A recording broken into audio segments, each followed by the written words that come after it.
ಕರ್ನಾಟಕದಲ್ಲಿ ರಾಜ್ಯಪಾಲರು ಹಾಗೂ ರಾಜ್ಯ ಸರ್ಕಾರದ ನಡುವೆ ಮತ್ತೊಂದು ಸುತ್ತಿನ ಸಂಘರ್ಷಕ್ಕೆ ವೇದಿಕೆ ಸಿದ್ಧವಾಗ್ತಾ ಇರುವಂತಹ ಸೂಚನೆಗಳು ಕಂಡುಬಂದಿವೆ. ಈಗಾಗಲೇ ವಿಧಾನಸಭೆ ವಿಶೇಷ ಅಧಿವೇಶನದಲ್ಲಿ ಉಂಟಾಗಿದ್ದಂತಹ ಗದ್ದಲದ ಬೆನ್ನಲ್ಲೇ ಈ ಬಾರಿ ಗಣರಾಜ್ಯೋತ್ಸವದ ಭಾಷಣವೇ ಹೊಸ ವಿವಾದಕ್ಕೆ ಕಾರಣವಾಗುವಂತಹ ಸಾಧ್ಯತೆ ಹೆಚ್ಚಾಗಿದೆ.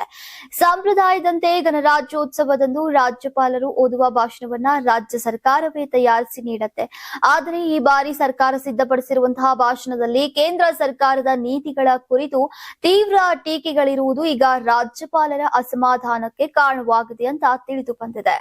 ಇನ್ನು ರಾಜ್ಯ ಸರ್ಕಾರ ಸಿದ್ಧಪಡಿಸಿರುವಂತಹ ಭಾಷಣದಲ್ಲಿ ಕೇಂದ್ರ ಸರ್ಕಾರದಿಂದ ರಾಜ್ಯಕ್ಕೆ ಆಗ್ತಾ ಇರುವಂತಹ ತೆರಿಗೆ ಅನ್ಯಾಯ, ಅನುದಾನ ಹಂಚಿಕೆಯಲ್ಲಿ ನಡೀತಾ ಇರುವಂತಹ ತಾರತಮ್ಯ, ಮಲತಾಯಿ ಧೋರಣೆ ಸೇರಿದಂತೆ ಹಲವು ಅಂಶಗಳನ್ನ ಉಲ್ಲೇಖಿಸಲಾಗಿದೆ ಎನ್ನಲಾಗಿದೆ. ಇನ್ನು ಈ ಅಂಶಗಳು ಕೇಂದ್ರ ಸರ್ಕಾರವನ್ನ ಟೀಕಿಸುವಂತೆ ಇರೋದ್ರಿಂದ ಅಂತಹ ಭಾಷಣವನ್ನ ಓದುವುದಿಲ್ಲ ಅಂತ ರಾಜ್ಯಪಾಲರು ಸ್ಪಷ್ಟವಾಗಿ ಹೇಳಿದ್ದಾರೆ ಅಂತ ಮೂಲಗಳು ತಿಳಿಸಿವೆ. ಇನ್ನು ಕೇಂದ್ರ ಸರ್ಕಾರದ ವಿರುದ್ಧ ಟೀಕೆ ಮಾಡುವ ಅಂಶಗಳಿದ್ರೆ ಅದನ್ನ ಓದೋಕೆ ಸಾಧ್ಯವಿಲ್ಲ. ಸರ್ಕಾರ ತಿದ್ದುಪಡಿ ಮಾಡದೆ ಹೋದ್ರೆ ನಾನೇ ಸಿದ್ಧಪಡಿಸಿದಂತಹ ಭಾಷಣವನ್ನ ಓದ್ತೇನೆ ಅಂತ ರಾಜ್ಯಪಾಲ ತಾವರ್ ಚಂದ್ ಗೆಹ್ಲೋಟ್ ಅವರು ಪಟ್ಟು ಹಿಡಿದಿದ್ದಾರೆ. ಈ ವಿಚಾರ ಈಗ ರಾಜಕೀಯ ವಲಯದಲ್ಲಿ ಚರ್ಚೆಗೆ ಗ್ರಾಸವಾಗಿದೆ. ನೀವು ಸಣ್ಣ ಆಗ್ಬೇಕಲ್ವಾ? ಅದು ಒಂದು ಉತ್ತಮ ಆಹಾರದಿಂದ ಸಣ್ಣ ಆಗ್ಬೇಕಲ್ವಾ? ಪ್ರತಿದಿನ ನಮ್ಮ ಜೀನಿ ಸ್ಲಿಮ್ ನ ಯೂಸ್ ಮಾಡಿ ಯಾವುದೇ ಸೈಡ್ ಎಫೆಕ್ಟ್ ಇಲ್ದಂಗೆ ನೀವು ಸಣ್ಣ ಆಗ್ತೀರಾ.